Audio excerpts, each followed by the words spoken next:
Good morning. Ngasigi video ay hafetang share tawzarage ko. Ngasigi card ki message aduga timing leba popo ko leba pogi color se ngang ko.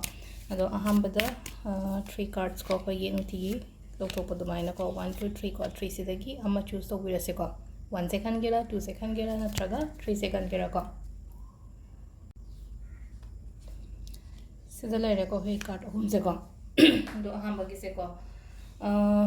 Keno thambigano hadi akiba hai tare ko aina thaba inkhang tobu matamda akiba thambigano mina kari hairakani kamaina keno react tawrakani kholakani ana dumaina khanbi daba hai tare ko tawge hana khaladi ki akiba thado oga hadi thaba kumba tawbiba hai tare ko taragadi aido adudagi thola agadi mai pakko gumba oiba hai tare sum ningjing mangjing na ba hai tare ko akiba kotpa hadi yam adudagi wasuna tabida keno ma tawboda ningjing mangjing na mi ai gi leiminari ba misna kari hairakani ai gi surrounding da leiba misna kari haikani aina tawdori ba thabak sida kana dumaina khanbado hai tare ko adudo thadokpuyo aduga ai gi just focus nang somna tawni ba pot hai tare ko aduda keno tawbiba hai tare ko dog ani shubasina ko judgment card like ko judgment se ai sum ai gi favor da lakko gumba harasane ko ngasi se ai aingonda ai gi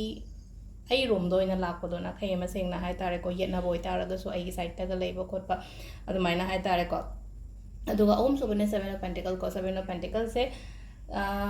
keno ma ngai na khala se ngai ri poto lakti lakani tapna adumaina gumba lakpa hai tare ko daklaw na yam thuna hai di ko pot se hek ngasi pa me haraga ngasi makti lakta ba hai tare hai di eno jingai jeri pot se lakani ba khitang delay oi ba khatang ne ba adu sida leire ko koi gi card ki message se do timing apa ba se ki pung nipan ga minute mari dagina baroga minute yankai mari paung leire ko dagi amu ani ga minute kun thra dagina mari ga minute taru paung leire dagi taret ka minute taret dagina nipan makhai paung leire adagi amu nungdang atheng maina mapan ga minute yankai mari dagina nungalam dagi pung ani ga minute mari paung leire ko sisina koi gi timing apa ba ko ado